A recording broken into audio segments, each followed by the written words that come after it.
మీరు చెప్పండి అంటే ఏంటి అసలు లోపల దాదాపు ఒక 2000 మంది ఉన్నారు. 2000 మందిని ఎక్కడ పడితే అక్కడ అరెస్టులు కూడా చేస్తూ ఉన్నారు. సివెన్ ఇక్కడ కోశమాల్ కానీ లేకపోతే అక్కడ మిగతా స్టేషన్లలో చంద్రాయణగుట్ట వివిధ పోలీస్ స్టేషన్లో కూడా ఈ అరెస్టులు అనేది జరుగుతున్నాయి. మీరేం చెప్తారు? ఇవాళ హైదరాబాద్లో పోలీస్ స్టేషన్లు నిండిపోయినాయి, పోలీస్ కాంప్లెక్స్లు, పోలీస్ గ్రౌండ్లు నిండిపోయినాయి. ఎందుకు? నిరుద్యోగ విద్యార్థులు వాళ్ళ డిమాండ్ల సాధన కోసం శాంతియుతంగా గాంధీ మార్గంలో సుభాష్ చంద్రబోస్ మార్గం ఎన్నుకోవట్లేదు. సుభాష్ చంద్రబోస్ మార్గం అనుకుంటే స్టేట్లో ల్యాండ్ ఆర్డర్ దెబ్బతింటుంది. ప్రతి ఒక్కడు పెన్ను వదిలి గన్ను పట్టుకునే టైం వస్తుంది. పెన్ను వదిలి గన్ను పట్టుకునే టైం ముందు కూడా ఉంటుందేమో చెప్పలేములే. కానీ మేము శాంతియుతంగా డిఎస్పీఎస్ దగ్గరికి పోయి ఒక పుస్తకం పట్టుకొని చదువుకుంటూ మా డిమాండ్లు, మా పరిస్థితి అన్నీ ప్రతిసారి, ఎందుకంటే మేము ప్రతి ఎమ్మెల్యేని, ప్రతి మినిస్టర్ని కలిసిన మినిస్టర్ని కలవడానికే గంటల తరబడి వేచి మా కాళ్ళు అడిగిపోయినాయి, మాకు కలిసిపోయినాయి. ఎందుకంటే ప్రైమరీలీ డిమాండ్లు 2 డిమాండ్లు ఉన్నాయి. ప్రధానమైన డిమాండ్లు 1:100 తీయాలి, గ్రూప్ 2, 3 పోస్టులు పెంచి డిసెంబర్లో ఎందుకు వేయాలి దానికి నేను రీజన్ అని చెప్తాను. ఎందుకంటే ఆగస్ట్ 5 డిఎస్సీ అయిపోతుంది, ఆగస్ట్ 7 గ్రూప్ 2 ఉంటుంది. అంటే డిఎస్సీ రాసిన గ్రూప్ 2 రాయద్దా?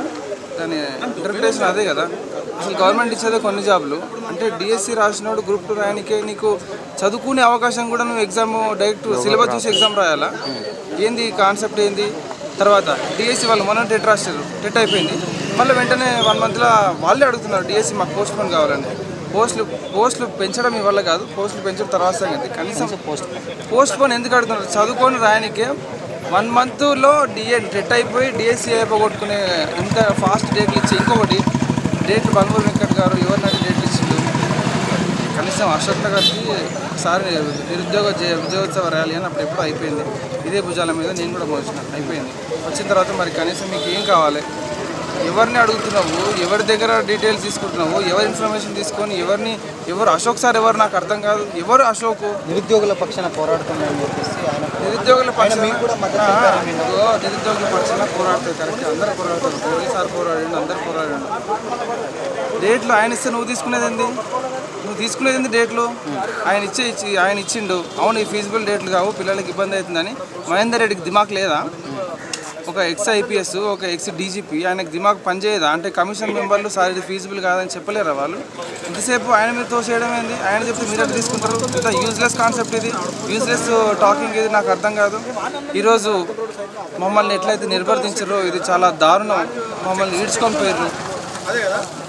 మేము తప్పించుకొని ఆ మొజాం జాహీ మార్కెట్, ఆ నాంపల్లి ఎగ్జిబిషన్ గ్రౌండ్స్ గల్లీలలో బిక్కు అంటూ భయపడుతూ ఇంత దారుణంగా ఉండాల్సిన పరిస్థితి మాకు నిజంగా చాలా బాధ అవుతుందన్న. ఇంతకుముందు కేసీఆర్ గారి గవర్నమెంట్లో కూడా ఇంత అవమానాలు మేము ఎప్పుడు ఎదుర్కోలే. ఇవాళ మమ్మల్ని అన్నం లేకుండా, నీళ్లు లేకుండా గోషమాల్ స్టేడియంలో 1000 మంది నిర్వర్తించారు. ఇంత బాధ అవుతుందన్న. నిజంగా చాలా దారుణం ఇది. మేము అల్టిమేట్ గవర్నమెంట్ చెప్పేది ఒకటే, ఇంటెలిజెన్స్ వాళ్ళు మా మీద దృష్టి పెట్టేంత బదులు మీరు సీఎం గారికి చెప్పండి, వీళ్ళ డిమాండ్స్ ఇవి చేసి పడేస్తే అయిపోద్ది అని అంటే, మేము ఇంక ఏ రోడ్లు మాకు ఏమవసరం చెప్పు, మాకు ఏమవసరం రోడ్లు ఎక్కడానికి? ప్రతిసారి పోయిన గవర్నమెంట్లో రోడ్లెక్కి, ఈ గవర్నమెంట్ రోడ్లెక్కి, ఇక జీవితాంతం రోడ్లు ఎక్కితేనే ఉండాలి. డిమాండ్లు ఏదో సాధించుకొని చదువుకొని అశోక్ నగర్ చికట్పల్లి వదిలేసి వెళ్ళిపోతే అయిపోతుంది కదా. మరి మేము అడిగిన చిన్న చిన్న డిమాండ్లు చేయకపోతే నీకు రాత్రి 1 గంటకు గుంపమేస్త్రి ఇంటికి వచ్చి 6 ఎమ్మెల్సీలని జాయిన్ చేసుకొని కండువా కప్పి షేక్ హ్యాండ్ ఇచ్చి నీకు పార్టీ యాంటీ డిఫెక్షన్లా కూడా నాకు అట్రాక్ట్ కాదు. 10th షెడ్యూల్ ఏమనుంది? వేరే పార్టీని తీసుకోవద్దురా అని ఉంది. చెంప మీద కొట్టినట్టు ఒక షెడ్యూల్ కూడా ఉంది, 10th షెడ్యూల్, రాజీవ్ గాంధీ తీసుకొచ్చిన షెడ్యూల్. మరి దాన్ని నీకు రాజ్యాంగబద్ధమైన పదవిలో ఉండి ఒక చీఫ్ మినిస్టర్గా ఉండి నువ్వే డిఫెక్షన్స్ ఎంకరేజ్ చేయడం ఏంది? ఇంత యూజ్లెస్ థింగ్ ఇది, నాకు అర్థమైతలేదు. అంటే నీకు ప్రజా కోర్టులో నీకు శిక్షలు లేవనుకుంటున్నావు? ముందు రోజులు లేవా? ఎలక్షన్ లేవా? 6 ఎమ్మెల్సీని నీకు జాయిన్ చేసుకుని ఫస్ట్ అది చేయడం తప్పు. నీకు ఆ టైం ఉంది, మాతో మాట్లాడడానికి టైం లేదా? చిక్కట్పల్లి రానికి ఏం ప్రాబ్లం అయింది నీకు? ఎవడు ఆపింది నిన్ను?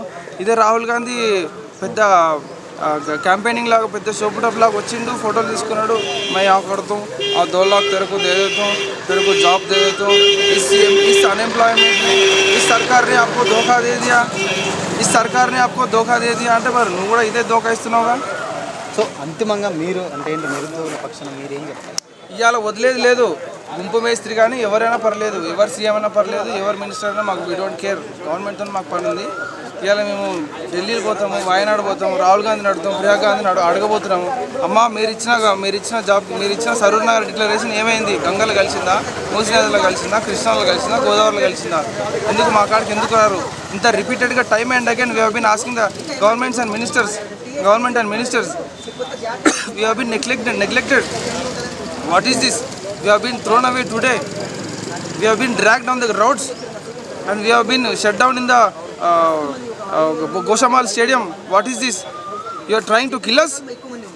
Useless government, useless nonsense government. We are అసలు ఎంత దారుణం అంటే కొట్టుకొని తీసుకెళ్తారా మా పిల్లల్ని? కనీసం 5 నిమిషాలు మేము మీడియా బయటలు ఇచ్చుకునే పరిస్థితి లేదా? ఇవాళ కొద్దిగా కనీసం ఏంది ప్రాబ్లం ఏందని చెప్పుకునే పరిస్థితి లేదా? This is too much. We are not going to encourage. We are not going to sustain any time. We are going to Delhi. That's all. Thank you very much.